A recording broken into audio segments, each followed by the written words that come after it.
On July 14th, Governor Braun announced one of the biggest investments ever made in Indiana's creative economy. Using funds from the Regional Economic Acceleration and Development Initiative, the state has committed roughly $65 million to arts and culture projects, not simply because they're beautiful, but because they're powerful economic drivers.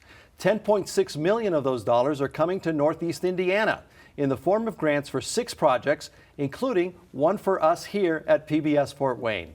Here for the details are 2 of the leaders of the Northeast Indiana Regional Partnership, which had a hand in securing the grants.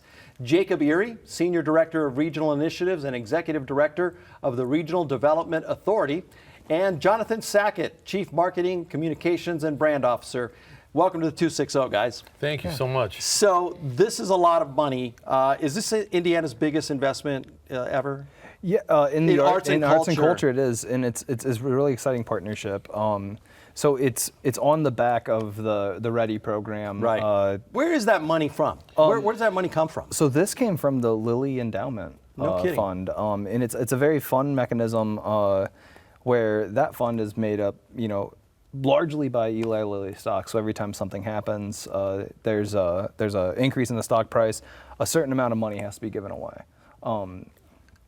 The Lilly Foundation chose to put that with the IEDC, which has been partners of ours for forever now, and to get that into the community via the READY backbone. Nice. Jonathan, why is this a big deal for Northeast Indiana? Well, it is for Northeast Indiana, and it is for NEI itself. Yeah. And I'm perfectly branded, by the way. Nicely done. But I'd expect no less. Thank you. The truth of the matter is that we are charged with not only expansion of businesses to move to our area, but also for them to expand while they're here and have them stay. The truth of the matter is when corporations are looking to expand, they're not just looking for plots of land, they're not just looking for empty buildings, they're looking for culture, arts and culture, things to do. And it's a major, major selling point for us at Quality NEI. of life. So you were instrumental in the proposals that got seen, right? Because you helped align them and contextualize them for all the people in Northeast Indiana who made proposals. Who voted on it ultimately? Yeah, so this was a different process than how it typically goes. Typically, our regional body makes the decision, which is the RDA, the Regional Development Authority. In this case, we were kind of given the unfunded mandate to do the first pass the projects, assess how they aligned with the regional plan, pass on that information to the IEDC, and the IEDC and the Indiana Arts Commission kind of had a joint review board for final decision making, and of which you were one of the award winners, and we had 5 other ones. So let's talk about the projects. And you know what?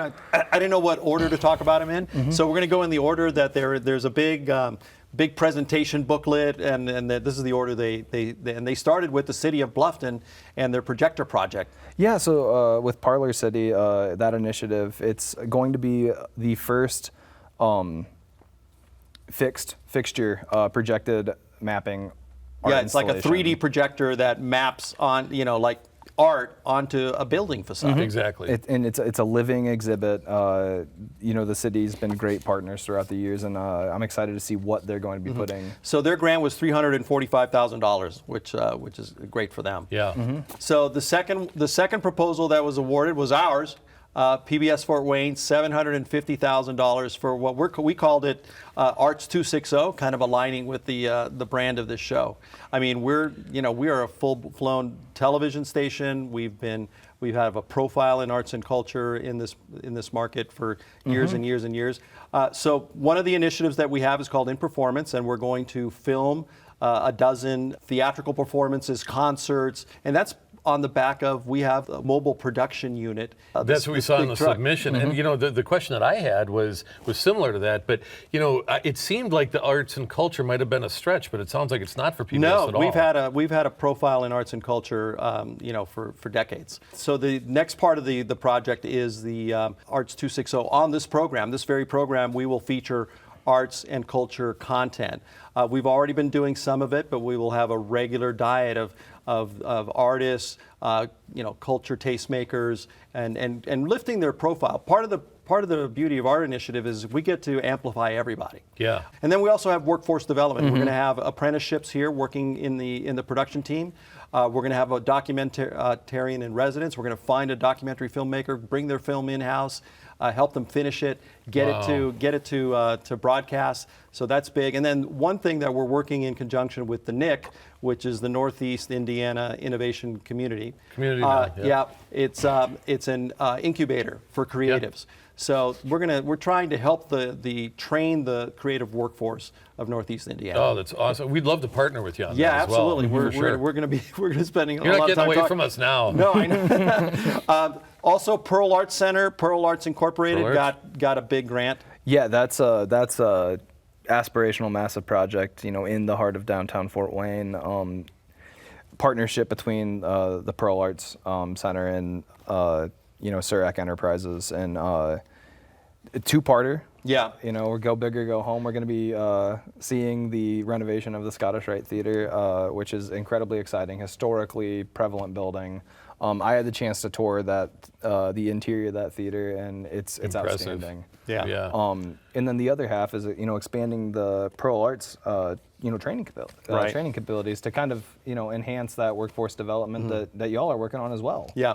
So part of the beauty of this initiative is that the grants are throughout the Northeast Indiana region. In Wabash, there's the Honeywell Foundation got a $4 million grant for a mixed use and creative space down there. Yeah, also incredibly aspirational. If you have a chance to, check out what the Honeywell Foundation's doing, do it. They're doing amazing work down there. Wabash as a community's, stepping it up in ways that unbelievable for a community that size. It's in their downtown district. Yeah. Downtown cultural district, mixed use project. It's kind of got all of it. Artist lofts, residency, space for them to create and engage in the regional creative economy, which I've grown to love over the last year of putting this all together. Right. By the way, the Pearl Arts grant was $4 million. We didn't mention that. University of St. Francis got the Creative Arts and Digital Media Pathway got a $125,000 grant for their music technology collaboration. And that one is also. All of our awardees were just wonderful. That one is very innovative, very creative, about connecting rural communities to the creative sector in ways that haven't traditionally happened. I'll give you some background. I'm sorry, but I was a rural guy. I grew up in a farm town, town of 2,000 in Northeast Indiana. We didn't have access to what St. Francis is looking to provide. Mobile. There's a van, right? Studio. The Van Go is going to the rural areas and bringing it to the people, which I think is an awesome. That is an awesome concept. But dual credit courses, expanded curriculum, a real chance for these kids that don't have the access to all of the same stuff that necessarily urban city kids have access to. So I'm really excited to see how that one comes through. And we mentioned the Wagon Wheel Center for the Arts. They got a $1.4 million grant to kind of renovate the theater and expand things there. That one started with a call. A lot of these start with a call. And we're talking to the wonderful staff there. I start hearing this thumping. Thumping? Thumping. And it's driving me a little crazy, but I go, what's that? And they go, what's that thumping? And Carrie was on the call. We're working, yes. And Carrie's on the call, and she goes, I'll tell them to stop. I'll tell them to stop over there. I'm like, no, what is that? And she goes, we're installing the conservatory floor. Yeah. Well, their request was, for a facelift for their lobby, new restrooms, new sound system. But we really stumbled upon what they were actually doing, which was finishing like a cultural landmark, right? Yeah. A cultural strategic Absolutely. plan. And it's a complete revisioning that's going to let them continue for as long as they want to in the future. So we're just at the beginning. This can go on for a couple of years, right? The grants. Yeah, You're stuck with me hopefully until longer than 2028. that. And hopefully longer than that. The other thing too, and if I could just quickly say this, that Jake and his team, I don't want to call anything a bare knuckle fight, but these guys came in and they really fought for all of these initiatives. This is a big initiative on behalf of not just Northeast Indiana, but the state itself. Right. And for these guys being such advocates, and NEI overall being advocates for the arts, it's huge for all of us, and it's a victory for you, of course. It's a victory for everyone. Yeah, it's a win-win for the entire region. Thank you for your work. Thank you for what you guys are doing. We'll be keeping you up to date on these and other arts and culture stories on this very show. It's part of our Arts 260, and so, gentlemen, thank you so much for being on the program. Thank you for having us. Thank you so much.